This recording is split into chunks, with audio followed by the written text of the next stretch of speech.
secara langsung menyampaikan duka cita yang mendalam kepada keluarga dan kedua orang tua dari almarhum saudara Afan Kurniawan,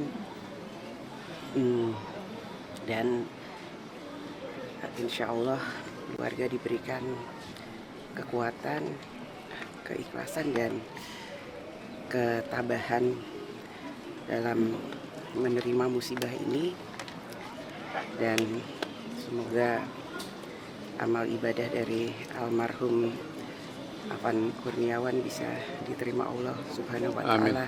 Amin. Jadi saya juga menyampaikan kepada kedua orang tuanya, insya Allah kakak dan adiknya bisa dibantu sekolahnya oleh Pak Gubernur. Juga kami akan membantu kakak dan adiknya untuk bisa bekerja dan menyelesaikan sekolahnya. Juga saya minta kepada Gubernur untuk dikasih kartu KJB sampai selesai. Juga karena bapaknya saat ini bekerja sebagai ojek online juga. Tadi saya juga menyatakan karena motor dari almarhum rusak atau sekarang belum ditemukan, saya juga menawarkan jika membutuhkan untuk ada kendaraan, kami juga akan membantu untuk menyiapkan motor sehingga beliau bisa melanjutkan pekerjaannya. Dan saya tentu saja pada kesempatan ini meminta kepada kepolisian dan seluruh jajaran untuk mengusut tuntas dan secara transparan mengungkap dan menyelidiki tragedi ini. Dan kami tentu saja akan mengawal ini sampai selesai. Dan jangan sampai insiden seperti ini terjadi kembali. Jangan sampai tragedi ini terulang kembali. Mari kita jaga persatuan dan kesatuan bangsa bersama-sama.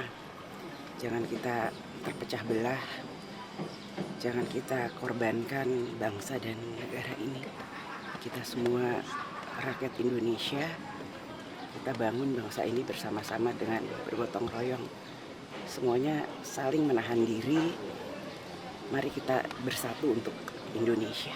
Mbak, langkah DPR ke depan seperti apa Mbak? Melihat kemarin kan publik cukup bergejolak di ulang tahun DPR sendiri. Ya, upaya penenangan publik ini seperti apa Mbak?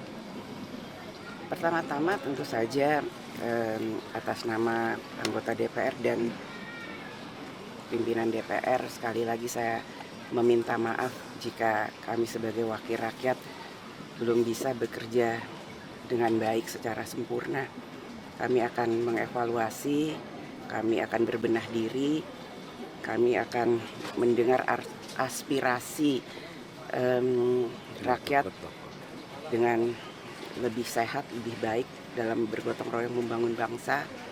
Dan marilah kita bangun bangsa ini bersama-sama, kita berdiskusi, kita dengarkan masukan-masukan dari para tokoh bangsa, dari tokoh-tokoh dalam membangun bangsa ini ke depan. Artinya ke depan ini akan ada perbaikan khususnya dalam pola komunikasi yang disampaikan oleh DPR, Mbak Puan? Ya, kita evaluasi bersama. Mbak Puan, salah satu yang memicu gejolak publik itu kan soal tunjangan rumah DPR, apakah itu akan dicabut, Mbak Puan? Kan sudah disampaikan bahwa itu hanya sampai Oktober. Apakah ada peringatan ataupun teguran khusus mungkin bagi anggota DPR yang kemudian pola komunikasinya berpotensi untuk menyakitkan hati publik, Mbak? Semua harus menahan diri dan jangan saling menyakiti, kita saling menghormati dan menghargai. Terkait anggota BPR yang keluar negeri, Mbak. Kenapa nggak ada yang menemui demo waktu itu sih Mbak Puan untuk menenangkan? Apakah anggota Dewan pada takut pada demonstran, gimana Pak?